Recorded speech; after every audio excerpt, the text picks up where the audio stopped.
আমাদের কোনো ফ্রেন্ডের বা কোনো বন্ধুর যদি বার্থডে থাকে, সেই বার্থডেতে কিন্তু আমরা এক একজন এক এক রকম ভাবে উইশ করি। কেউ টেক্সটের মাধ্যমে উইশ করে, কেউ আবার বিভিন্ন রকম স্টিকারের মাধ্যমে উইশ করে, কেউ আবার বিভিন্ন রকম ছবির মাধ্যমে উইশ করে, কেউ আবার বিভিন্ন রকম কেকের ছবি, বেলুনের ছবি, বিভিন্ন মাধ্যমে কিন্তু ওই ফ্রেন্ডের বার্থডেতে আমরা উইশ করে থাকি। তা আজকে আপনাদেরকে ওই ফ্রেন্ডের বার্থডেতে কিভাবে উইশ করবেন নতুন একটা পদ্ধতি দেখাবো। আপনি যদি চান আপনার ফ্রেন্ডের বার্থডেতে ওই ফ্রেন্ডের নাম দিয়ে আপনি গান বানিয়ে তাকে উইশ করতে পারবেন, সেটা তাও মাত্র 30 সেকেন্ডে।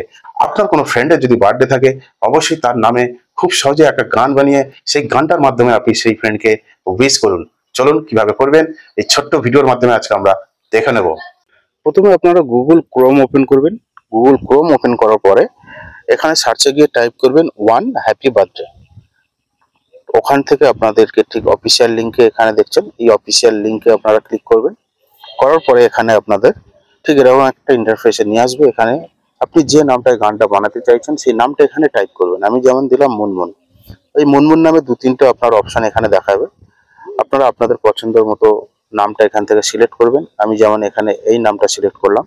করার পরে ওই নামটা কিছুক্ষণের মধ্যে একটা গান তৈরি হয়ে যাবে। ঠিক তারপরে ওই নাম দিয়ে একটা গান এখানে তৈরি হয়ে যাবে। এখানে দেখুন প্লে বার্থডে সং, এখানে ক্লিক করবেন। গানটা আপনারা এখান থেকে শুনে নিতে পারবেন। শুনে নিয়ে আপনারা আপনাদের গ্যালারিতে নিয়ে আসতে পারবেন এবং ওখান থেকে আপনারা আপনার বন্ধুকে সেন্ড করে উইশ করতে পারবেন। এখানে দেখুন ডাউনলোড সং অ্যান্ড্রয়েড, এই অপশনটায় আপনারা ক্লিক করবেন। এই অপশনটা আপনারা ক্লিক করলে তাহলে সরাসরি আপনার গ্যালারিতে চলে যাবেন, ওখান থেকে আপনারা শেয়ার করতে পারবেন। এই ছিল আজকের গুরুত্বপূর্ণ বিষয়। এইভাবে আপনারা আপনার ফ্রেন্ডের নামে গান বানিয়ে তার বার্থডেতে আপনি উইশ করতে পারবেন। আজকে এখানেই শেষ করছি।